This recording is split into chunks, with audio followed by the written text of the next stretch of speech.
अब आ जाते हैं हम चौथे भाव पर। चौथे भाव पर भी एक बार नज़र डाल देते हैं। चौथे भाव के स्वामी को आप देखेंगे कि छठे भाव में गया है। छठा भाव रोग ऋण शत्रु का है। चौथे भाव के कारक के लिए या जुपिटर या बृहस्पति के कारक या उसके नेचुरल ट्रेट्स के लिए छठा भाव मैचिंग नहीं है, या छठे भाव के जो ट्रेट्स हैं या उसके साथ जो प्लैनेट्स बैलेंस बना सकते हैं, और बृहस्पति उतना अच्छा बैलेंस नहीं बना पाता। आप देखेंगे कि चौथे भाव का स्वामी छठे भाव में गया है, शत्रु राशि में गया है। और दूसरी बात, एक क्रूर प्लैनेट मंगल महाराज, चाहे वो त्रिकोण के स्वामी हैं पर वो चौथे भाव में विराजमान है, तो अपने नेचुरल ट्रेट्स वह चौथे भाव के लिए ज़रूर दिखाएंगे।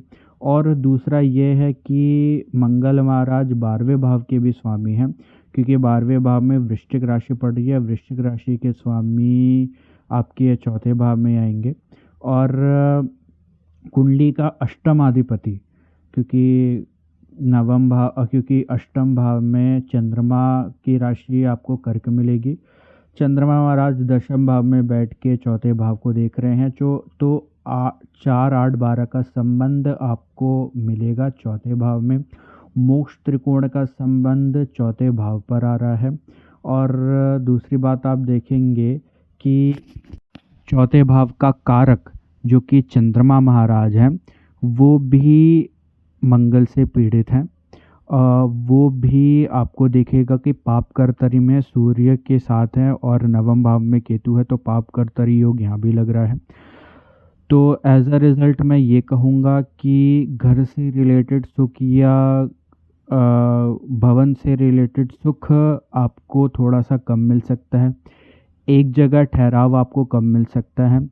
और आपको बार बार आप देखेंगे कि अगर मोक्ष त्रिकोण का संबंध चौथे भाव या चौथे भाव के स्वामी से आ गया, तो वह स्थान इंसान को बार बार छोड़ना पड़ता है जहाँ वह है। भवन बहुत जल्दी जल्दी बदलने पड़ते हैं जहाँ आप रह रहे हैं। प्लेस जहाँ रह रहे हैं उस जगह को आपको बार बार बदलना पड़ता है। दूसरी ये बात यह है कि 12वां भाव आपको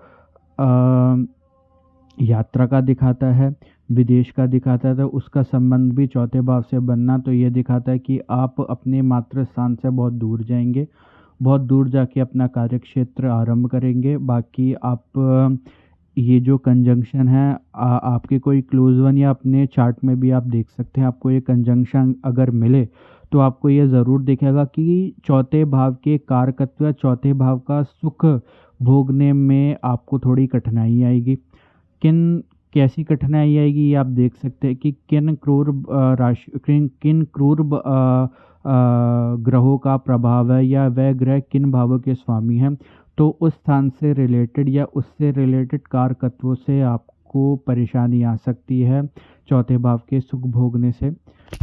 बाकी चौथे से चौथा अगर हम देखें भावात भावम नियम लगाएं, तो चौथे से चौथे का स्वामी आपको बुध महाराज मिलेंगे। वो भी एक मेलेफिक प्लैनेट सूर्य के साथ विराजमान है।